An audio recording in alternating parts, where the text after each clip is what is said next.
there's a bottomless pit. So it says, Revelation chapter 19, verse 1, chapter 11, verse 7, chapter 17, and verse 18. I was a paratrooper in World War II. I did not make any jumps. I was kicked out of the airplanes 19 times. Somebody asked me one time, said, how many night jumps did you make? I said, all my jumps were night jumps. My eyes were shut every time I jumped. Back in those days, we jumped from what is now called DC-3. Those days, it was called C-46 or C-47. 18 men would jump out of the same plane, 9 sitting on one side, 9 on the other side, facing each other. We'd get up in the plane. We'd have a parachute on our back with a static line, it was like a belt, big wide belt on the back, 15 feet long, folded up. And there was a big cable down the middle of the airplane, and we'd get up and hook that static line on that cable. We'd jump out and fall 15 feet, and the cable would pull the parachute open for us. We didn't have to pull the ripcord on the first chute. Now, if that didn't open, there was a reserve chute here on the front.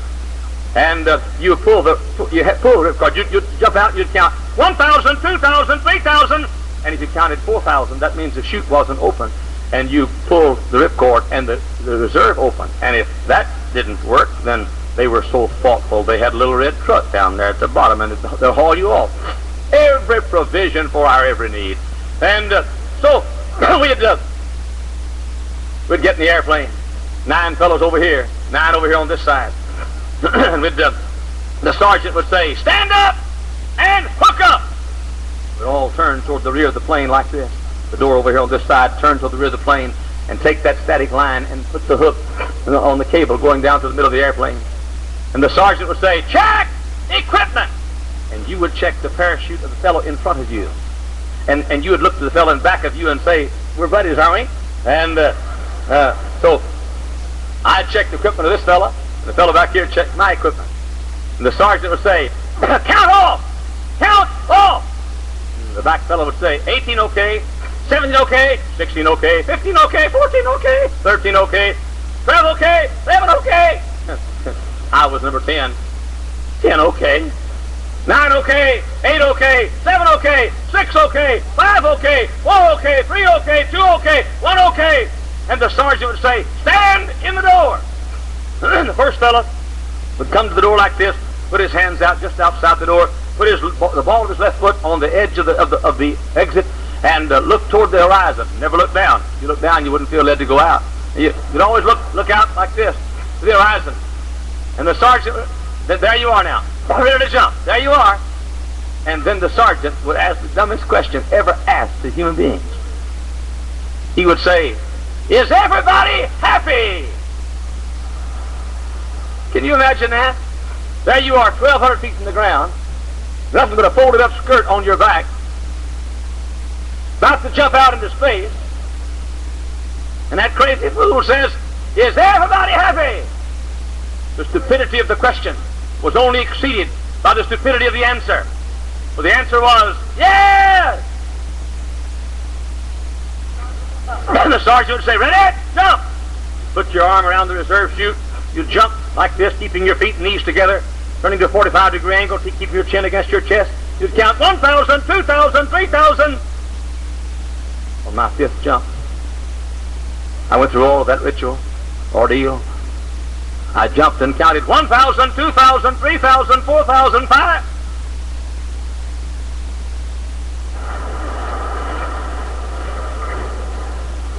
I forgot to bring my skirt. I had a streamer. A streamer is when the lines, suspension lines, wrap around the silk of that parachute. And the parachute comes out of the case, but the wind can't get up in there. And because of that, the parachute does not open and does not break your fall. I counted to 7,000. I was jumped from 800 feet. You fall 100 feet a second.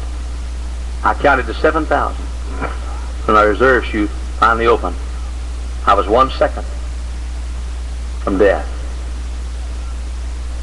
I'll never forget how it felt to fall. You never knew what was up and what was down. You never knew which way you were. Falling, twisting. And hell is like that. Hell is burning. Hell is separation. But hell is lasting. but hell is also falling and twisting and turning forever and ever and ever. One day, General James Gavin, who later became the ambassador of France, was our commanding general. We called him Gentleman Jim Gavin. He came and made an announcement to all the troops that we had to, that the Mexican consul was coming, and he was going to review the 82nd Airborne Division, of which I was a member. I was a member also of the Parachute Maintenance Company. We packed the parachutes for all the 10,000 men of the division, 270 of us men. Captain Fuller told us, who were riggers we called us, parachute packers, he told us we had to pack 10,000 parachutes to be used in one day. We worked day and night. Day and night we worked, packing chutes. Each man has a table about as far from here to that PA system, maybe farther. And you hook the end of the chute down here, and you hook the bottom end down here, and the top of the silk down here, and you get all the lines unjumbled, and then you fold the panels in the skirt of the parachute together like this, and gently fold it up, and pack the parachute. Now on the inside of the parachute, there's a little pocket about like that, and in that pocket there's what they call a log book. And when you finish packing the parachute, you take your pencil or pen, and you write the date in that little, pull it out like this, write your name and the date you packed it, and you put it back in the parachute, so there's a faulty chute, they'll know whose fault it was. 10,000 chutes we packed. A fellow named Collingsworth was packed on this side of me, and a fellow named Alley from Ohio. Collingsworth was from Pennsylvania. And I packed here, Collingsworth packed here, and Alley packed here. The day of the jump, being riggers, we went out to the field and we jumped first, because we had to be there to get all the rest of the parachutes when the rest of the division jumped. Collingsworth and I were standing watching the folks jump. 1,000, 2,000, 3,000, 1,000, 2,000, 3,000, 1,000, 2,000, 3,000, and looked like a mighty army, like a solid cloud of white silk coming down over Fort Bragg, North Carolina. We're watching them. Look! Collingsworth! Look, Collingsworth! Look! The fellow came out and had a streamer. He began to reach. We watched him as he reached for his reserve chute and couldn't find the ripcord. He began to dig inside. And the thing is that thick, solidly packed. He dug with his fingernails all the way through that thing and into his stomach, and he had his stomach in his hand, a part of it clawed in his hand when we finally found him. Collingsworth and I watched that man. We stood stunned watching that man as he fell to his death. We ran as quickly as we could across the field to where his body lay. We got there. General Gavin was there. He'd gotten in a jeep and he was already there. I snapped to attention. General Gavin, Private Jack Hiles, 3864679, Parachute Maintenance Company. We packed the chutes, and Collingsworth said, Private Collingsworth, Parachute Maintenance Company, and gave his serial number. And I said, sir, would you mind opening the logbook and see whose name is in the logbook? General Gavin reached out and stirred that body like he'd stir a bowl of stew with his feet, and lifted the parachute. You push a thing like that and the parachute flies open. Lifted the bloody parachute off his body and opened the inside and pulled that little slip out of the logbook, and he read the name Collingsworth.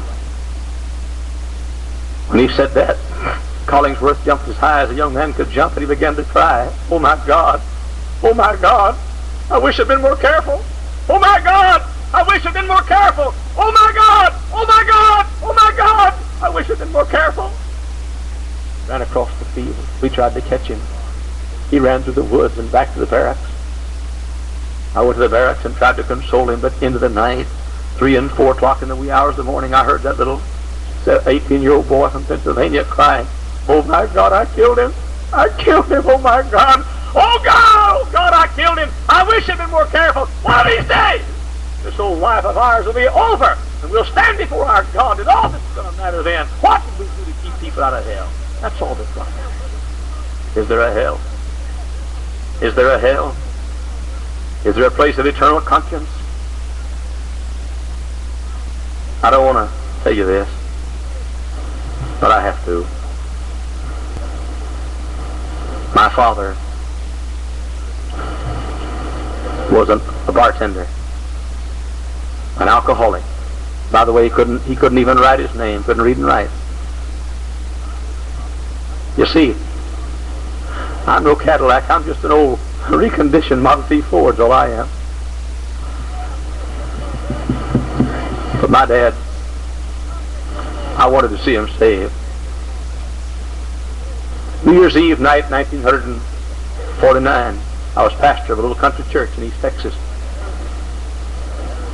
That morning, I got burdened about my dad. I got in the car and drove 150 miles to Dallas, Texas. I was going to find my dad. I went to the Hunt Saloon where Dad was a bartender. I walked in, my big old dad was sitting there on a stool drinking some beer. Really drunk, or he was drunk. I took my big Schofield Reference Bible inside, held it high so folks would know I wasn't there as a customer. I walked up to Dad and put my arm around him and I said, Dad, this is Jack. I'm going to take you back to East Texas tomorrow, Sunday, January 1st, 1950. I'm going to take you back to East Texas. I'm going to preach to you tomorrow. And my dad said, he cursed me and hit me back like that. And I said, Dad, you're twice my size, but I'll have a fight with you here in this bar before I'll leave without you. I'm taking you back, Dad. Finally, I drug him out of the tavern, took him down, got him a lot of coffee, and tried to sober him up. That night, we had a watch night service. I'll never forget it. We got in the bus, rode around town, and sang carols and gospel songs. And we laughed and had fun like Christians can have. And I looked over at Dad and I said, Dad, did you ever have this much fun in the world on New Year's Eve night? A big tear streamed down his cheek. And he said, son, I never saw anybody have this much fun before. And that's the truth. A dirty devil never gives anybody real fun. So, next morning, I stood in my little country church to preach. I prayed all night long for Daddy. He sat on the fourth row from the front, right over here that morning. I preached to one man. He began to tremble like this. My one-legged deacon chairman, Mr. Eves, put his arm around Dad and said, Athy House, you ought to be saved. Why don't you get saved? Your boy's a preacher and he's trying to do what's right. You're breaking his heart. Why don't you get saved? He shook his head. That afternoon, Dad and I took a walk out in the pasture of our little country area. I looked up at him and I said, Dad, more than anything in the whole world, I want to see you saved. And my dad said to me, son, he set the music of heaven loose in my soul. He said, I'm going to get saved this spring. I've already made up my mind. I'm going back to Dallas and sell out my little, what little I've got. I'm going to come down and get saved this summer, this spring. That was January 1st, 1950. I said, that's good enough for me. My dad was only 62. I said, Dad, that's good enough for me. I drove him back to Dallas, Texas, on the corner of Bryan Street and Washington Street, 1 block from Dallas Seminary. I let my dad out of the car. I said, Dad, I'm looking forward to seeing you in the spring. The last words he said was, son, I'm going to let you baptize me in the spring. I'm going to let you baptize me in the spring. I didn't know those were the last words he'd ever say.